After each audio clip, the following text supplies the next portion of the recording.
Everybody, drop your buffs. Drop your buffs. Everybody, drop your buffs. Drop your buffs. Everybody, drop your buffs. Hello, everyone. Welcome to Drop Your Buffs podcast, where we recap the strategy, social game, and stupidity of each Survivor episode. Yeah. Today, we are joined by a very special guest from season 1 of Survival Challenge, and now hosts Survival Challenge at her own property. Also, one of our longtime listeners. It's fun saying that because it's only been like 2 seasons. Jordan Shekowitz. Hey! Did I get that right?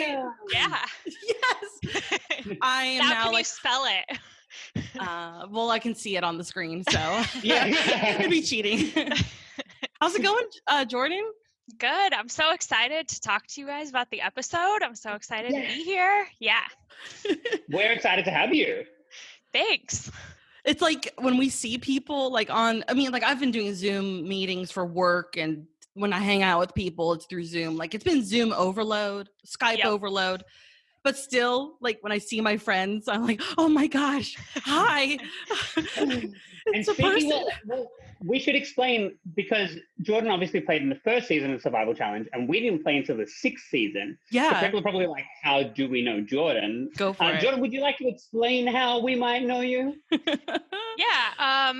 So when I played, Durham Warriors Survival Challenge was in Maine. And then for the 6th season, it moved to my property in Illinois. And that was when Hannah and Dion played for our first season in Illinois. Mm-hmm. And it was really exciting to be on the host side of it, like the main person, like with the property, dealing with all that. And it was a lot of fun. And obviously we've continued doing it since then. So my first impression of you is so different from my current impression of you.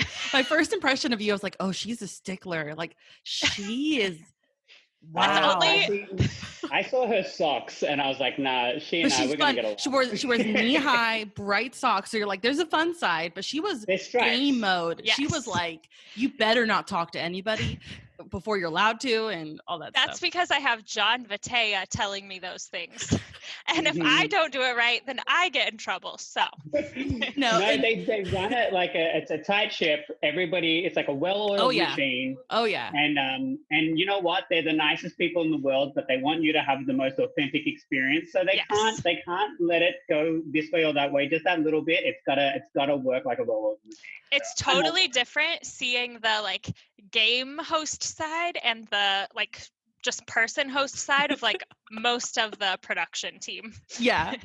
Definitely been there, been the player, and then on the other side I'm like, oh, you smile. Oh yeah.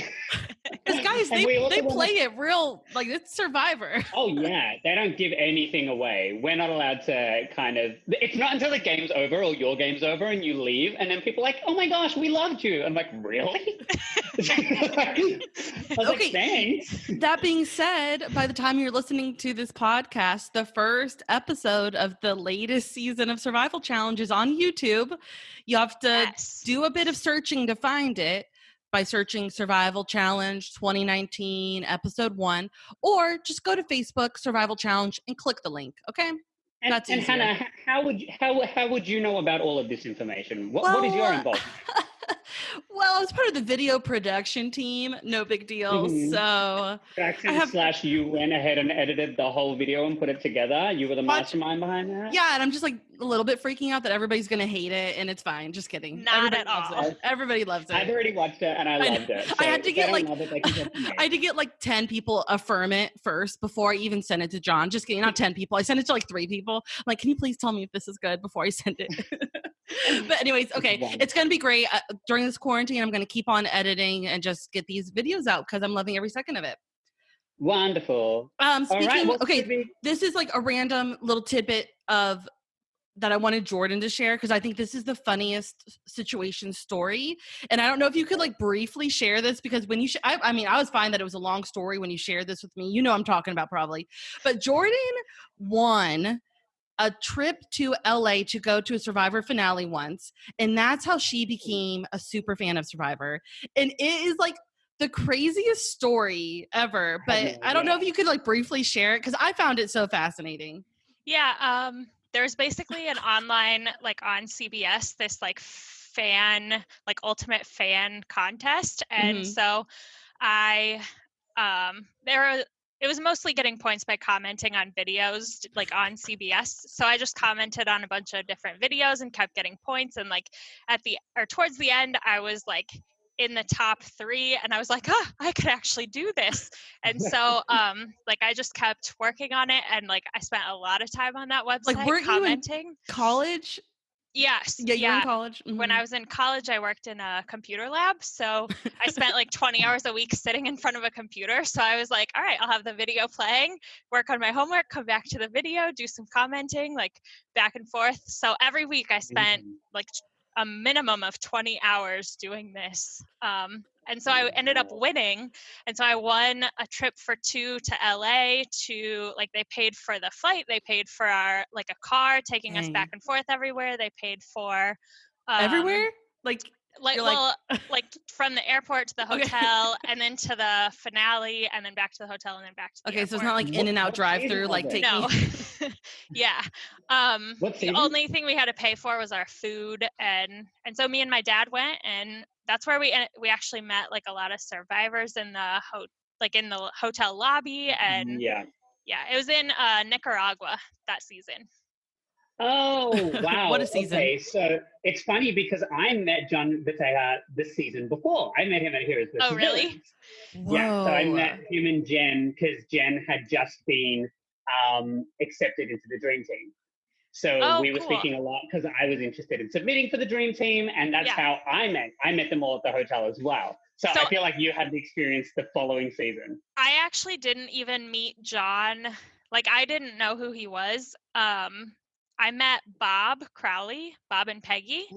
And Winner of Gabon. And then he was like, oh, we spent a lot of time talking to them. And then he was like, oh, you should add me on Facebook. So I did. And then on Facebook, he was like, hey, there's going to be this Survivor game on my property. If you've ever wanted to play Survivor, let me know. And I was like, I have. And so, why not? I love contests where I go random places. And I knew nobody going into it. Like, I didn't even know John in the beginning until I got there to play. And that was the first time I ever met him. Like him and Mike and Steve and everybody that has been and really since then into it. you've played, how many games have you played since then? I've Live played Survivor games. in 4 different games, but one of them I've played in, like I went back and played in Fans versus Favorites. Wow. So I've played a total of 5 live games. Shoo. Wow. That's well. Yeah. You're a vet. You understand it. We're happy that you're behind the scenes now because you've got enough experience. Like Sandra. And we are so well. I mean, if Sandra was providing her own island for us to play on, because you definitely are making that dream of an experience come true for so many people. So thank you so much for volunteering your space. Yeah. We have so much fun, and I hope you do too. We do. We love it. All right, enough with the sweet talk. We got to cut to the rapid fire questions. You can't just escape from the rapid fire. Okay, ready, Jordan? I'm ready. Question number 1. What is your favorite season of Survivor? Heroes versus Villains. Nice. Yes. All classic. I thought it was going to be this one, but like I love this one, but I don't know, just like a lot of my top favorites have gone out early. Not that I don't like the people that are in, but I don't know. Heroes versus Villains, I just loved that one. So for now, it's Heroes versus Villains. Yep. Okay. Yep. Can't complain. Who's your favorite player? This one's so tough. I know, right? But I think that I would probably say Kelly Wentworth. Oh, I did not see that coming. Yeah, I like her a lot. Yeah. What do you like about her? What's your feel on Kelly Wentworth? Is it her scrappy play? Is it her sassiness? Is it everything I just said? I think it's actually more so this Facebook group that I'm in, she is also in like she's gotten to know that these people also have a podcast. It's called Survivor Talk with D&D. And David. Yeah. And so they've had her on the show a lot. And so I think just like listening to her just like as a real person. Mhm. She's just really kind and friendly, and like she enjoys interacting with the fans. And so I think She's quite engaging. yeah. And I think Yeah. like hearing all of that, and just like, not that I know her, but like I feel like I've gotten to know her a little bit more, like Mhm. as a person, and I really like her. So when she Yeah. comes back, like, or each time she came back, then I was really excited to watch her play again. Yeah. And especially in Game Changers, the way that she was really fighting. Oh, Extinction. Second chances. Yeah, Oh, no, no. We're- in Game Changers when she was Wentworth? yeah, she was in Game Changers, right? She was in Second Chances with Jeremy. Oh, that's the one. Yep, Second Chances is what I meant. Yes. In Second Chances, the way that she was on the bottom a lot, but she kept fighting, and that was really fun to watch. Yeah, I love That it. was incredible. All right, 2 more questions. Which would you rather have? Big moves or being under the radar? Like, which would I rather do? Or Yeah, which would you rather do? Yeah, if you could do one gameplay, what would you do? Probably under the radar, honestly. Okay. Yeah. Mhm. And then last get question. What is the best reward you can get on Survivor? Which reward would you want to win besides the family visit? Because I'm sure that's the easy answer, right? Yep. So what else? What is something that you would, if you got on Survivor, you'd be like, man, I really hope they have this reward out here. I mean, I'm sure when I'm out there, it would probably be some sort of food because I'd be so hungry. But I feel like right now I want to say a tarp, because when it rains, as you know, it's not fun. Wow, I'm glad you said that. I should think about that, because when I was writing this question, I was like, oh, the helicopter ride. Oh, bringing the toys to the children. And you're like, tarp. I mean, those things would be cool too. Anymore. Yeah, I mean, those things would be cool too, but I would just want to make sure that I could stay dry if it rained, because I know that I would. Yeah. Yep. Wow. Well, you made it through the fire. Good job, Jordan. Yay! We went easy on you. Okay. So shall we jump into the episode? Oh yeah. I mean, look, admittedly, I only got to watch it once. I am, in a couple of hours, I'll be on a plane back to Australia. So I've been packing up my life. So unfortunately, I didn't get a rewatch in. So I'm going to let Hannah take the charge on the structure of the episode, and I'm going to chime in where I can. Yeah. I mean, like when I watched it again, when I was writing notes, I was like, oh, I forgot this happened. Because this episode was the Tony episode. When you leave this episode, all you're thinking about is everything Tony did. You don't remember what happens on the edge. Well, I mean, kind of. You don't I will say. Yeah, you know? The thing that I noticed first and foremost is we got a scene straight after Tribal Council, which we really haven't been getting at all this season. No, in last episode when we had a podcast, I think we said that we really wanted to get that kind of footage. Right. We wanted the after tribal footage. Well, the main reason we got it, obviously, is because Jeremy went back to camp.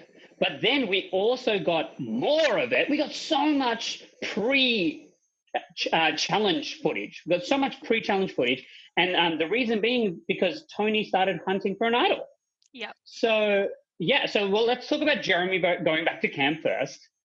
And just seeing him at camp alone was really eerie.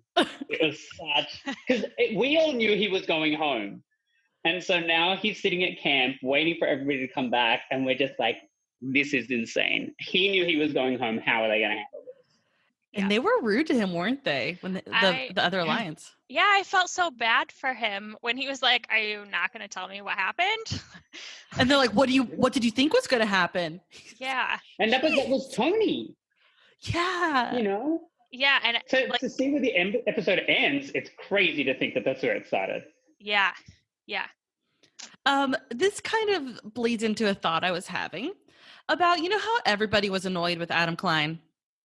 I mean, I don't know. A lot of my friends were annoyed by him. He redeemed himself for me by the end. I was devastated. Yeah. That's like the best redemption story ever. Adam redeeming himself for Dion. But You know what? Jeremy's super annoyed with Ben. I think Ben is the root of the annoyance. I think that I still love Ben. I will harp that I do enjoy him. And especially there was a secret scene this week that I've watched that really endeared me to him again. But Ben is the annoying one. It's not Adam. I agree. I think that Ben has been playing an emotional game. I've said it in a few podcasts in the lead up to this episode. And I think we keep on jumping. Well, sorry, I keep on jumping. Then we cut to like the last scene at Tribal Council with Jeremy and Ben. Yep, exactly. So it's just like and Jeremy's so annoyed by him. But it's been such an emotional game for Ben, which is the opposite of what we saw his first season. We didn't see this jovial side to him. We didn't see him playing, this person annoys me. We need the like. It was more numbers and game, and this time it's like I can't help but compare him to JT, because JT had a very game-oriented game with Steven the first time around. And then the second time around, he went out there and played the fool, giving idols to the wrong people and just getting caught up. And I'm wondering if Ben's falling into that same archetype. Really just not handling his social game well. That's all I can say, Well, Jordan, what was your take on him, like, his first time around? Like, are you a Ben fan? Like, what's your feel? I liked him more the first time around than I do now. I mean, I'm like meh about him. Like, if he went home, I would be completely fine with it. He doesn't bother me really being on the episode, but I'm just like, just kind of forget that he's there. Yeah. Well, who? Sorry, Hannah, you said that at one point, didn't you? You were like, I forgot Ben was there. Yeah. Last week I was like, oh yeah, and Ben's here. Like, love him, but I'm fine if he leaves. I feel like he just isn't like up to the same caliber as a lot of these players are. Like he just doesn't know how to play with them. Yeah. No, absolutely. I agree. Who are you rooting for, Jordan? Who's your rooting interest so far left in the game or on the edge, I guess, but I mean, I don't really, as much as I love a lot of people on the edge, I don't want to see somebody come in and win. So we've already had that. We've had that story. Yeah. Yeah. And I want it to be somebody that played the whole game. I don't know. I feel like I go back and forth every episode. Like before this episode, I didn't also really care about Tony, and now, like after this episode, I'm a lot more like excited about Tony. Did you like him for his first season? I know Dion did not like him. Round one, Tony. I didn't love him. I didn't hate him, but I didn't necessarily want to see him win. Again, like he just is such a chaotic player, and I don't normally enjoy watching people like that, but for some reason this last episode I was like, yes, Tony, do it. It was amazing. Yeah. I know. He actually played the smartest hand, so like credit where credit's due, because obviously, if you're listening to this podcast, you know who goes home. And obviously everybody just thought that Sophie was in such a good position. And she was. But the problem was she made somebody who was close to her number one not feel comfortable.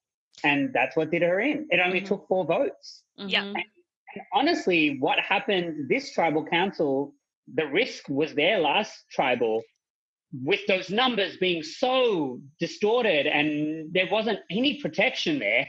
Yeah. And that's what happened this round. Yeah. Just like that, she's out. And I feel like in the past, Sophie's been pretty good about figuring out what's going on. And even if she doesn't, if nobody told her that, she's still been pretty good about just knowing. Being perceptive, yeah. Yeah, and somehow she totally missed it this episode.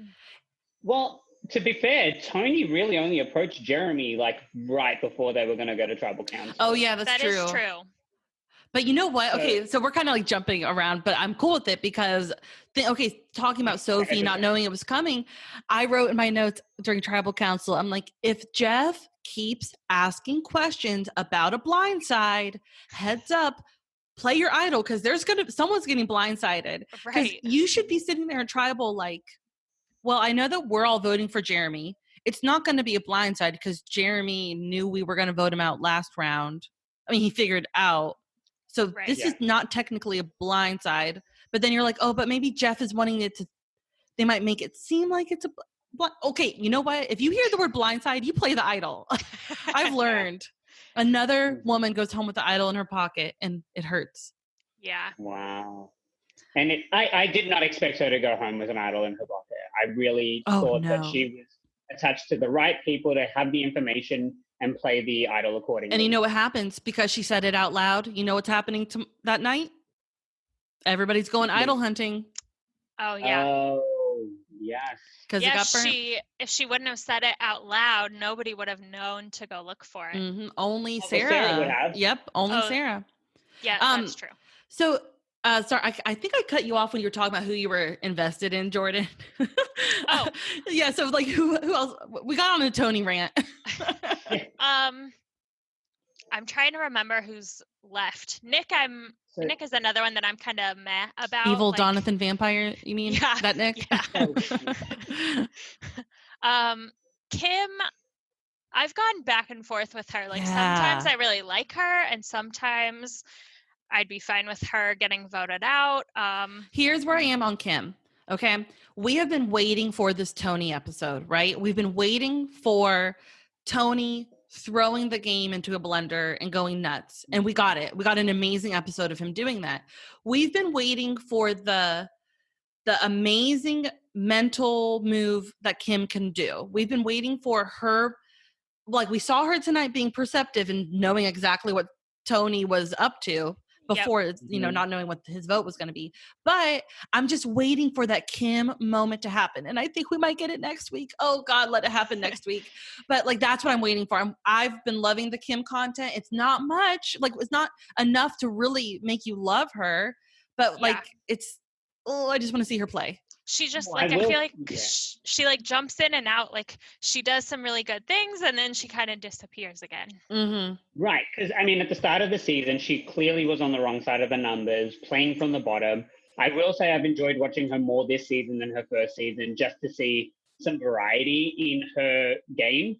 Being the underdog. What I find really intriguing, but also like then she gets immunity and all of a sudden feels like she's calling the shots. I'm like, this is so fascinating because it doesn't seem like an experienced player would have this like false sense of security, because obviously next round you're not going to have that. Do you want to play that big? And I feel like Tony almost did that, on both occasions.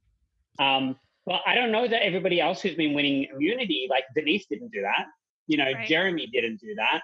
I mean, Jeremy's like definitely in the conversation. When he won the immunity, he said, I don't want to be driving this thing. Like that's what he said when he won. Right.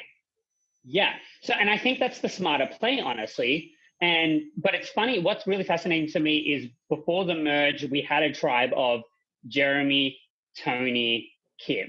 Like they were all on the same tribe and they're kind of all out to get each other. Like there's no loyalty there for the original, for the 2.0. Like they're ready. Like this is not a game of tribal lines. That's not what Winners at War is. It changes every single round. It's probably more similar to Second Chances where they had voting blocks. And the person with the most experience with that is Jeremy, which is probably why he doesn't want to be driving anything, because he realizes it can flip on a moment's notice, which we saw today. Well, this episode. And now that you said that, Sarah Lucina played a winning game where she had a crew that stuck together. Like, she backstabbed people, but there was like a legit like core group that lasted to the end. So she doesn't play that way. She wanted Sophie till the end. She wanted that core group. And she's mad about it. When you see the scene from next episode, she's mad at Tony. And she's been mad at Tony for a few rounds now. And I think she's been keeping him close as a number. And I really thought he was not going to be able to get the upper hand. And he finally has, which makes me wonder if he'd be willing to cut her loose, or is he going to try and keep her close as a number now? Does she have anywhere else to go? Will she have to come after? Like, what is Sarah's game now? Her number one's gone. I'm really intrigued now. Well, the thing with like Sarah and Tony is Tony is very hard to control and just like tell him what to do because he's so chaotic. And so it's hard for Sarah to try to keep him just as a number because he's not just going to be She was trying. She was trying. She should have figured out how to harness that, you know? Yeah. Well, here's the thing. We had a group of 5 vote together the vote before. Technically, it was a group of 6 because Michelle ended up voting with them. Now, that group doesn't exist anymore because that group was broken up. Tony and... oh, you mean like after the Sophie vote, they're broken up now? Like they were trying to vote together again. Right, but it didn't work. I mean, you've got Sophie... That was Sophie, Sarah, Ben, Nick, Michelle, and Tony. So yeah, so Tony just took out one of the numbers and then... And Michelle, so he took 2 of the 6, jumped on with the other side. So what does that say for Ben, Sarah, and Nick? Or is Nick going to be able to come back over with Michelle? Is Sarah and Ben on the outs now? Because Sarah and Ben have kind of been close. Every time you hear Tony or Jeremy say Sarah or Sophie, Tony was the one that said, you're not going to get Ben to be able to do that. And then Tony was trying to protect her, and now he ended up jumping on that plan. So it's almost like he's taking other people's plans and trying to make them his own, because this was the plan the round before. They wanted to take out one of the girls, and he said no. And then he did it himself. So I'm like, wait a second. Like, are you now running the numbers? Is it just because they've got one less now because of Tyson? Like, this vote could have happened. Yeah. Right. And we heard Tony this episode being like, Jeremy, I need to get Jeremy out of this game. I don't know if I did his voice well, but that was my attempt. But he said that the round before too. Like, yeah. And then all of a sudden he's like, oh, I'm going to keep Jeremy. Even after the immunity challenge, like once he won, he was saying, okay, we're going to take Jeremy out now. It's going to work. And then he was like, actually, I want to work with you. I think he's realized he needs Jeremy around, because once Jeremy's gone, he's the bigger target, because now he's winning immunity. Kim said it herself. He won immunity. That's good for me. It puts a bigger target on his back. Here's the thing. Kim, Jeremy, and Tony should go to the end together. No one wants to take any of them. So they need to they need to go to the end with each other. That I think Jeremy even said this episode, you can't win at the end if you don't make it to the end. Like, I don't think Tony... I mean, and we hear Kim saying she wants to take out Jeremy. It's like, yeah, Jeremy's a big threat. You might lose to him, but you just get to the end and go for it. Honestly, the 3 of them would stand a better chance against each other, because we could see each one of them go out one by one in the next 3 episodes. Exactly. I think right now, before this episode, Sarah was probably in the best position to get to the final 3, honestly. Surprisingly, considering she played such a cutthroat game her first time around. I'm shocked she's gotten as far as she has, but because she's gotten as far as she has, I wouldn't be surprised to see her at the end. It's the surprising characters that seem to get the target. You know, the surprising Michelle performance, the surprising Denise performance, you know, these people, like even Michelle's continuing to get votes, because nobody wants to. Always. There's always a Michelle vote. So for me, like, yes, those 3 stand a better chance sitting next to each other. Would I be happy with 3 of them getting to the end, or any of those 3 getting to the end? Not particularly. Not particularly. Like right now, when I think about the group that's left, I definitely would have to put Denise and Michelle at the top. Sophie was in there. She can't unfortunately be there anymore. But that leaves a 3rd spot for somebody to really impress me, or to somebody from the edge. Right. You know? I noticed something really random on my rewatch that I wanted to bring up to you guys. When Sarah's talking about Tony in her confessional, she's like, Tony wants to play flashy. He wants to do this. He wants to play idols for people. And I was like, wait, hold up. What do you mean play idols for people? Where did that come from? Did he do it in his first season, or has he maybe just discussed, did he know? I have a feeling that everybody in that group of 5 knew about Sophie's idol. And so that's where my theory was. I was like, maybe he did know about it, which is another reason why he would want to vote her out. But maybe he did know, and maybe he was trying to tell Sarah to get Sophie to play it for somebody. But it was just like, That came out of nowhere because I don't think Tony played an idol for anyone in Cagayan. He just always, Not that I remember. yeah, always save him himself. Maybe she was being you know, just fancy and just being Yeah. like, he wants to, you know, well, first of all, he was the one that told her not to be giving up her reward. I know. So Yeah, he's it the was one just that it was telling like her a to very play. random note that I was like, what do you mean playing idols for people? That's not the Tony I know.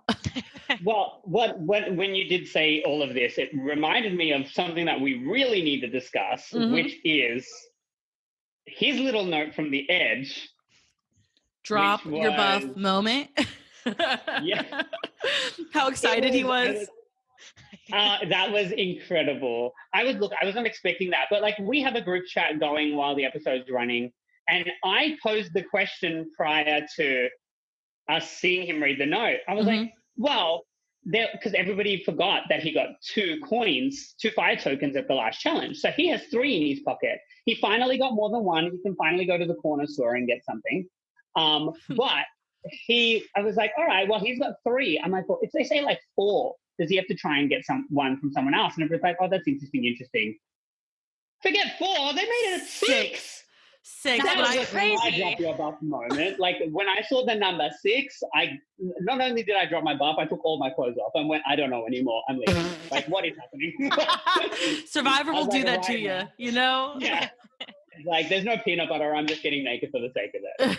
It's like, that was a crazy moment for 6. me. And what was even crazier is he made it work. I know. I know, from 2 different like groups of people.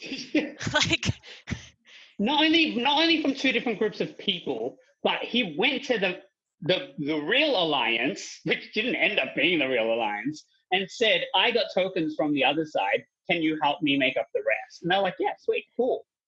And Yeah, here's I my was- So it's not even go for lied it. about it.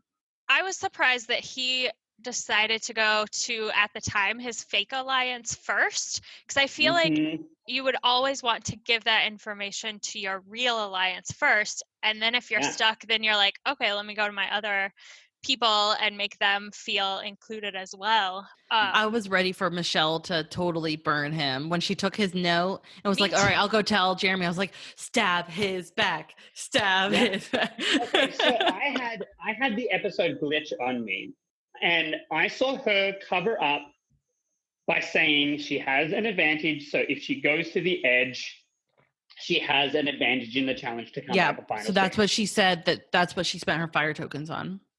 Right. What I missed was his response to this. Oh, he Did he believed buy it, it? hook, line, and Yeah, he was like, Okay, oh, she good. came,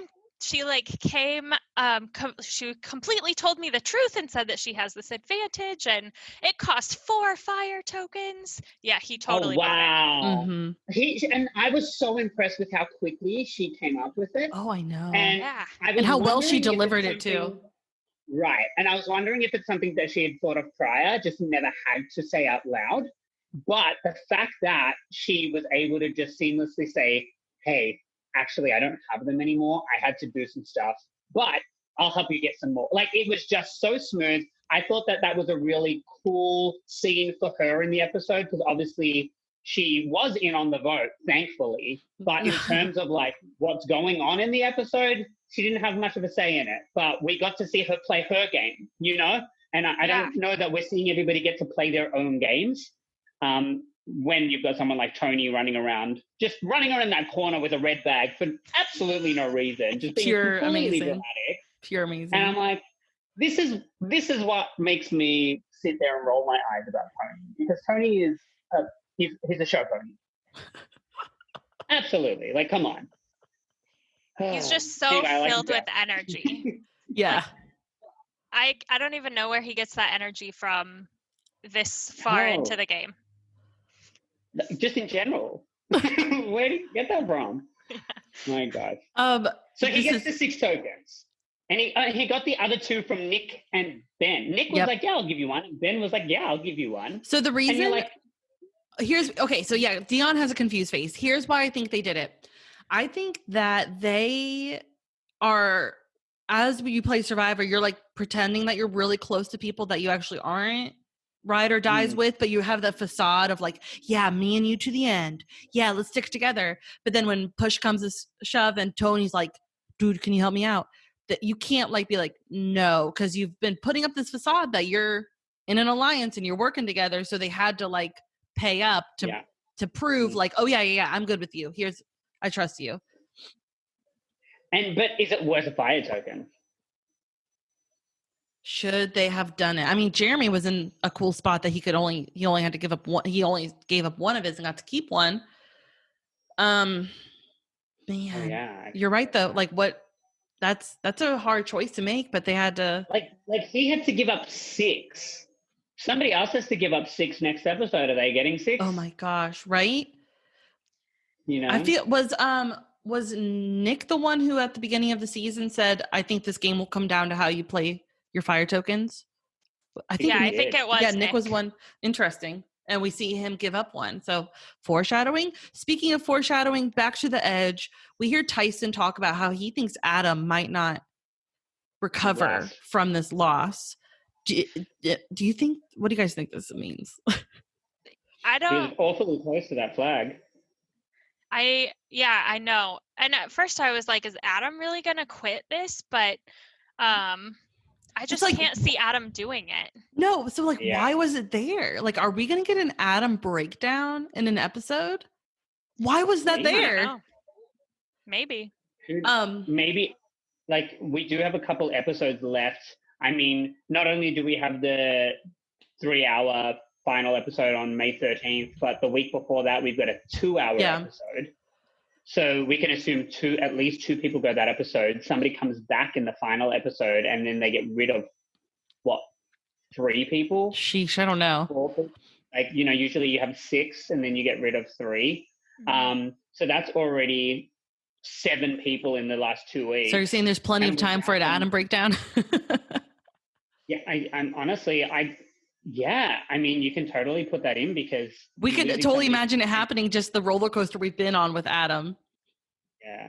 But I mean, who do we think? I think that we've got people like Natalie and Parvati now in a good position because they just got 6 tokens, Mm-hmm. between the 2 of them. So if you can assume that maybe this is Natalie saying, you know what, I wasted my tokens on an idol last time. I'm not going to do that this time. I'm going to put a token on each advantage, 3 advantages. Parvati says the same thing. We need 3. Let's just make sure we get that done, and we're good. Doesn't Parvati have more from her and Danny? Didn't they find? Yeah, but did they buy food? We heard that they bought food, but we didn't get to see it. Yeah, that is right. Yeah. Okay. We haven't been keeping track of. Who would you guys rather come back, Parv or Natalie? Parv.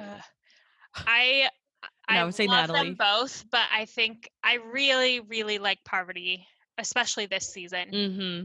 I mean, Jordan has how old is your daughter, Jordan? 11 months. So I wonder how old Parvati's daughter is. I want to say that I feel like I read somewhere that she left to go play when her daughter was 10 months. Oh, she was 4? No. Yeah, she was older than that. Okay. I thought she was 10 months when Parvati left. Okay. So that would have been like in March. She was 10 months. Okay. So she got to see her daughter before her first birthday, essentially. Because it would have been within that 11, 12-month break. Yeah. Yeah, it's a baby. It's a fresh baby. I know. I can't imagine having left Harper, even now. Yeah. That would be so difficult for me to do. Your 2 greatest loves, Survivor and Harper. I know. What do I choose? Ian's there too, but you know what? Jeremy said it himself. He goes, I didn't want to leave because of these guys, but I had to leave because of these guys. Oh. It's precious. It's so precious. Okay, so we talked about the edge. I have a quick question when it comes to the edge. So we've talked about not wanting to see somebody from the edge come back and win it. But I have a hard time believing that if Tyson comes back again, that he won't win. Like, if he can make it to the final 3, coming back from the edge twice, he's spent time in the game and outside of the game. Like, a lot of time. He spent a lot less time on edge than the rest of the people. Would he have earned his win at that point, coming back twice? Man. I mean, I feel like no, just because now he's been voted out 2 times, and I Sure. already feel like after the first time, like you clearly did something wrong because you got voted out, and after being voted out twice, like that would be my argument against Tyson if I was sitting next to him. I'd be like, he got Okay. voted out not once but 2 times. Like, and I've been voted out 0 times. yeah, Right. And what is this game So, all yeah. about? Not getting voted out. Yeah. I mean, it's a good defense. But when you've got a jury of people that you've spent a lot of time with, Uh-huh. like I think that's what a lot of people forget with these seasons. It's you've spent all of your time with the jury. Jury management happened from the time you got to the edge, until the time you left the edge. right. So, and I mean, we did see that one of the things that you can buy with your fire tokens if you're still in the game is the ability to send a letter to the edge. So they're even encouraging people in the game to have the ability to do some jury management from inside the game to try and, I guess, even it out a little bit. So Yeah. we might see people at the end use their fire tokens to send messages to the edge and be like, here's what I did, here's how, blah, blah, blah, just to kind of get themselves. XOXO. Yeah, I think everybody's better when they're in written form. You know, when you're put on the spot trying to say things, you can get flustered and you can get caught up, but you are able to write something down. Yeah, You know, it's all here. Here you go. Literally their resume. it's true. Mhm. And yeah, I'm intrigued to see if anybody takes that offer. Yeah. Mm-hmm. So wait, challenge-wise, Yeah, what do you guys think about that obviously- challenge? I didn't realize we'd seen that challenge before. That one has. I evaded didn't my remember memory. it. I mean, like we get those weird challenges, those weird endurance balanced challenges where you're always on a narrow ledge. We see all the narrow ledge challenges. I need to get a narrow ledge at my Very house and just wrapped practice. around it. I was very Always impressed. zoomed in on the toes. And then Yeah. balancing something. But this one looked difficult, that's for sure. Yeah. Yeah, and I was like, it's nice that it's new. And then Jeff's like, we, the last time we played this, I was like, wait, we've seen this one, and I'm like, Yeah. I tend to remember the challenges quite well. So this, I have a feeling it was one of the more recent seasons. Yeah, I completely forgot that one as well. So I was listening to something that said David Wright won it in Millennials versus Gen X. So it's been a while. Oh, Okay. Good job, David. Yay! Shout out to David. So what we got in this episode and in this tribal council is exactly what everybody hated. I mean, the opposite of what we hated about last episode. We knew who the key players were going into the vote. We knew the different ways it could go, and we knew who were making the decisions. And that is that's why this episode was so good, is we knew there was a decision to be made. We knew it was a last minute situation, but we could hear them talking when they were deciding their last minute decision. And it was beautiful. The payoff was wonderful. And if you have not gone to see, there's like a little video of everybody's votes. You can't hear them, unfortunately. I was trying to lip read to see what they were saying in their voting confessionals. But the very last vote you can see is Jeremy Collins has this, he's like serious, and then in a split second he has this huge clown face as he's holding up Sophie's name, like classic Jeremy Right. confessional. So you guys got to go see that just for the end. And you could just, Well, I will say, man. because you have raised it to me before that, people whispering and all that kind of stuff and running around. Those for me, like this tribal council, it was a boring tribal council. Right. So for me, it's like, I was also devastated because I was just like, I don't want Tony's plan to work. Really? Because it means Sophie goes home. I don't want Sophie to go home. I want Ben to go home, please. And that did not happen. Yeah. So for me, it was like I was just watching impending doom. And I didn't want it to, like, I thought if it works, it's great for him. Like, I'm not going to sit here and say he played a bad hand. He played a brilliant hand for his game. But losing for Sophie. Me and my people, it's like, so I think each audience member is going to have a different takeaway from it, but I don't think anybody can say that he didn't execute a good plan. And I'm just intrigued that he wasn't willing to go along with the plan when it was somebody else's idea, but as soon as it became his idea, he was all for it. So that for me is a very interesting thing because that could be used against him at the final three. And, to say, well, did you just not want to do it or did you just want it to be your idea? Mm-hmm. Because is that actually good gameplay or are you just trying to be that person who's like, filling their resume, like Sophie said. She goes, you don't want to be that girl who's on a debate team. Girl Scouts. And on, Girl Scouts. Yeah, exactly. And I feel like that's kind of Tony. Yeah, you're kind of saying that Tony was padding up his resume when he didn't need to. Like, if he did this just for the resume move, like, ooh, no. Yeah, you could have done that last round, buddy. You could have got rid of her and you could have had an extra number in your pocket. Mm-hmm. It's just, it didn't make sense. But it's like, I don't know. I just think it's very, very funny. Jordan, what do you think about Sophie? How have you felt about her game? What did you think about her coming into this? And what do you think? She's another one. Like, I wanted Tony's plan to work because I was fine with seeing her go. I didn't. She's another one that I was just kind of like, about. Like, I was glad to see her coming back in.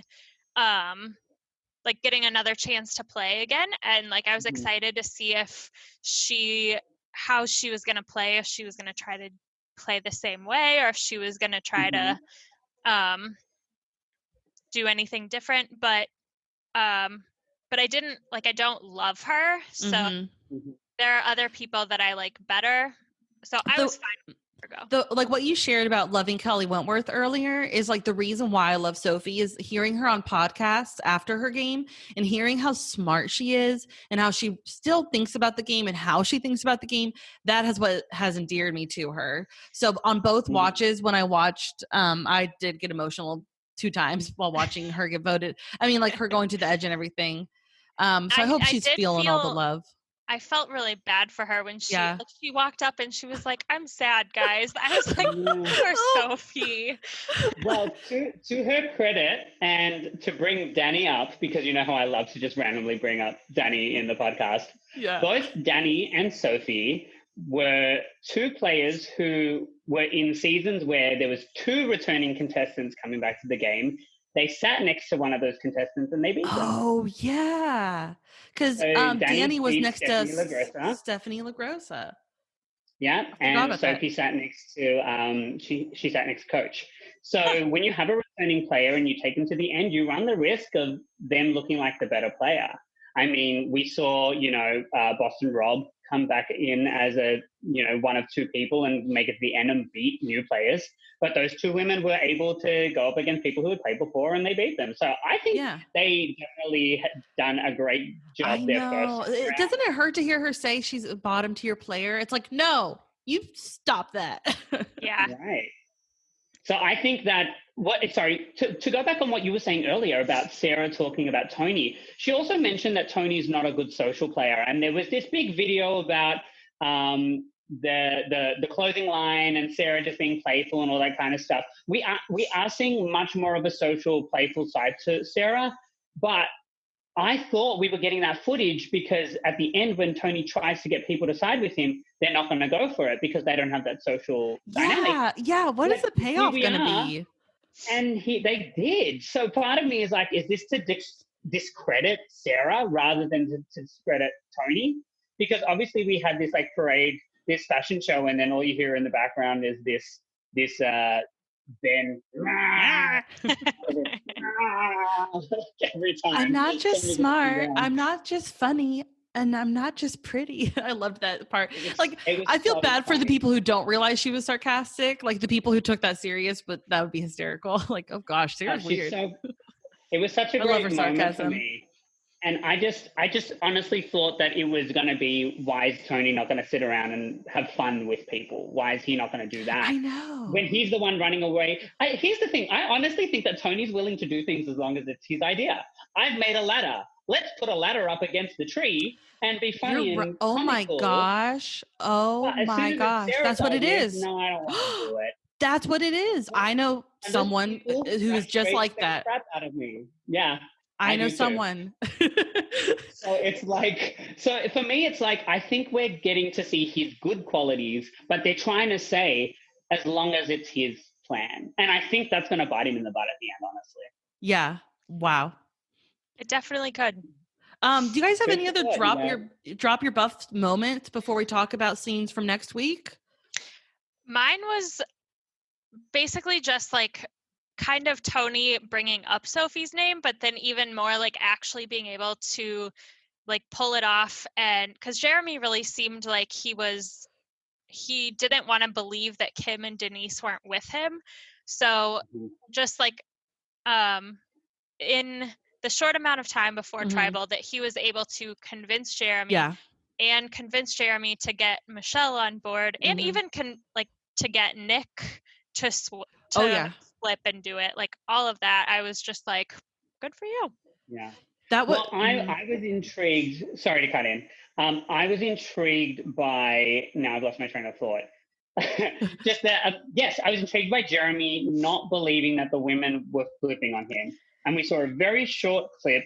I believe it was of Denise, where she said, "It's time." Like it was as simple as that. You know, you can only play with someone for so long. Yep. It's time. And unfortunately, she was not on the better side of that. She thought she was jumping off a sinking ship. Turns out she got onto a lifeboat, and then the ship went on without her. And she's like, well, now I'm just sitting here on my lifeboat. I feel like that's been Kim's whole game. Like she's on the wrong side of the numbers, and she finally gets herself into the good numbers, and then they switch, and then she's on the wrong side of the numbers again, and like she keeps going into the wrong side. But yet never voted out. Everyone else, Kim. You know, but have people written down Kim's name though?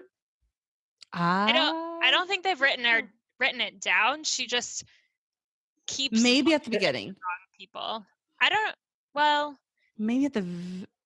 Because is there anybody out there that still has like never received a vote? Is that anybody's game right now? I wonder if Sarah has. I don't know. Yeah. No, Sarah got a vote when Adam voted for her. Yeah. What a great tribal. I wish that worked. Speaking of Kim, in scenes from next week, Kim has the moment at the end of the little clip of Kim tells Michelle, we have to get out Tony. And then her eye twitches. Did you guys catch that? It was the best part. Her she's staring intently at Michelle, and then her eye twitches, and I'm like, I love it. I'm ready for the lethal Kim. Like, come on, Kim. I need the women to actually do the damage, because they were doing so much damage at the start of this game, and it's like they're trying to sit back. And this isn't to do with like men versus women. It's just the female players that are playing right now have taken a step back. And I need them to charge forward.